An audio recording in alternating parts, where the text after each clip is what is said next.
Good morning. Today we will discuss regarding types of errors. So first of all, we will see what is errors in measurement. The accuracy and precision of an instrument depends upon its design, the materials used, and the workmanship that goes into making the instrument. The choice of an instrument for a particular application depends upon the accuracy desired. If only a fair degree of accuracy is desired, it is not economical to use expensive materials and still for the manufacture of the instrument. But an instrument used for an application requiring a high degree of accuracy has to use expensive materials and a high skill workmanship. The economical production of any instrument requires the proper choice of materials, design, and skill.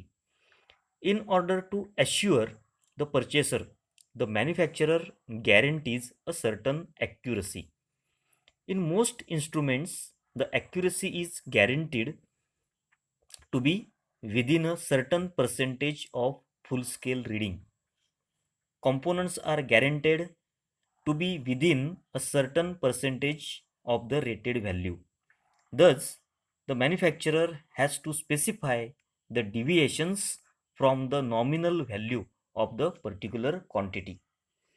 The limits of these deviations from the specified value are defined as limiting errors or guarantee errors. Now, regarding the types of errors, no measurement can be made with perfect accuracy, but it is important to find out what accuracy actually is and how different errors have entered into the measurement. A study of errors is a first step in finding ways to reduce them. The errors occur because of first, parallax error, that is incorrectly citing the measurement. Second, calibration error if the scale is not accurately drawn. Third, zero error if the device doesn't have a zero or isn't correctly set to zero. Fourth, damage, that is if the device is damaged or faulty. And fifth, limit of reading of the measurement device, that is the measurement can only be as accurate as the smallest unit of measurement of the device. So errors may arise from different sources and are actually classified as under. So first, gross error, second, systematic errors, and third, random errors. Now we will see one by one. So first is gross error. This class of errors is due to human mistakes in reading instruments, recording, and calculating measurement results. The responsibility of the mistake normally dies with the experimenter. The experimenter may grossly misread the scale. For example, he may read the temperature 31.5 degrees Celsius, but actual reading may be 21.5 degrees Celsius. He may transpose the reading while recording. For example, he may read 25.8 degrees Celsius and record 28.5 degrees Celsius instead. So, gross errors may be of any amount and therefore their mathematical analysis is impossible. However, they can be avoided by adopting two means. They are first, great care should be taken in reading and recording the data. Second, it is always advisable to take a large number of readings, preferably by different experimenters to avoid gross errors. Second category, systematic errors. So systematic errors are divided into three categories. So first category is instrumental errors, second category is environmental errors, and third category observational errors. Now we will see the first category of systematic errors. So first category is instrumental errors. So these errors arise due to three main reasons. So the first reason is due to inherent shortcomings in the instrument. So these errors are existing in instruments because of their mechanical structure. They may be due to construction, calibration, or operation of the instruments or measuring devices. These errors may cause the instrument to read too low or too high. Errors may be caused because of friction, hysteresis, or even gear backlash. This type of error can be reduced or eliminated by A. The procedure of measurement must be carefully planned. Substitution methods or calibration against standards may be used for the purpose. B. Correction factors should be applied after determining instrumental errors. C. The instrument may be recalibrated carefully.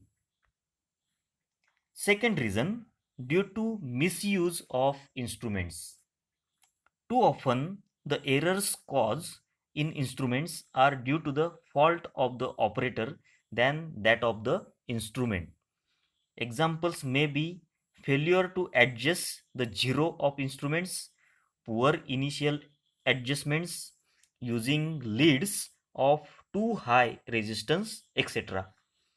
Above, improper practices may not cause a permanent change damage to the instrument, but they cause errors. However, there are certain ill practices which cause permanent damage as a result of overloading and overheating of instrument. Third reason, due to loading effect of instruments. It involves the improper use of an instrument for measurement work. Example, a well calibrated voltmeter may give a misleading voltage reading when connected across a high resistance circuit.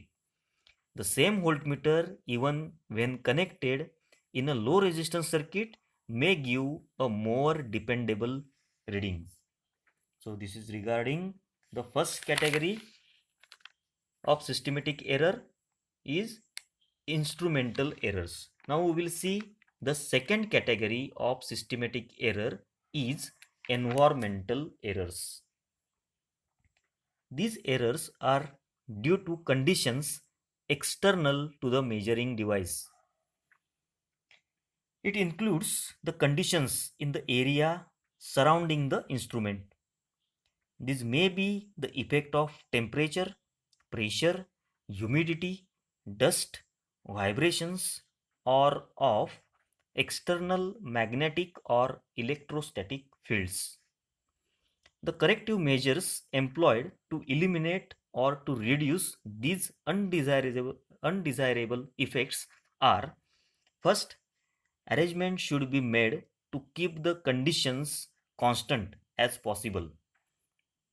Example, temperature can be kept constant by keeping the instrument in a temperature controlled enclosure.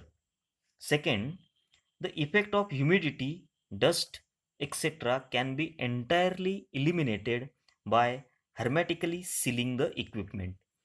And third is magnetic or electrostatic shields are provided to eliminate the effect of external magnetic or electrostatic field.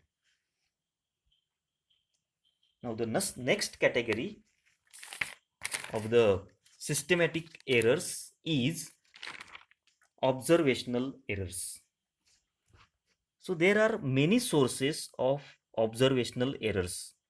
An error because of parallax will be incurred if line of vision of the operator is not exactly above the pointer.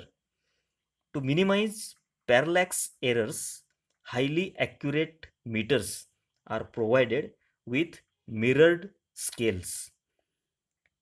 There are human factors involved in measurement.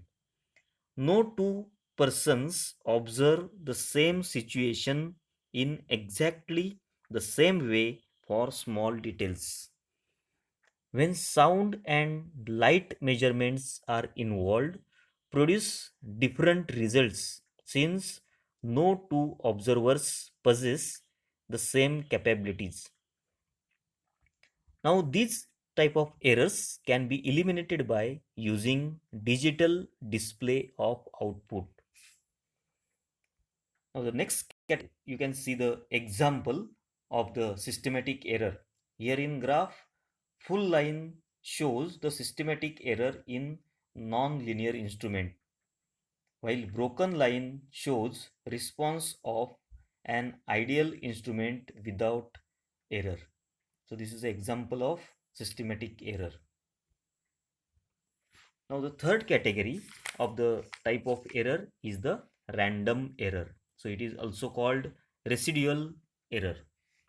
It has been consistently found that experimental results show variation from one reading to another, even after all systematic errors are eliminated. These errors are due to a multitude of small factors which change or fluctuate from one measurement to another and are due surely to chance. The happenings or disturbances about which we are unaware are lumped together and called random or residual errors. So this is an example of random error.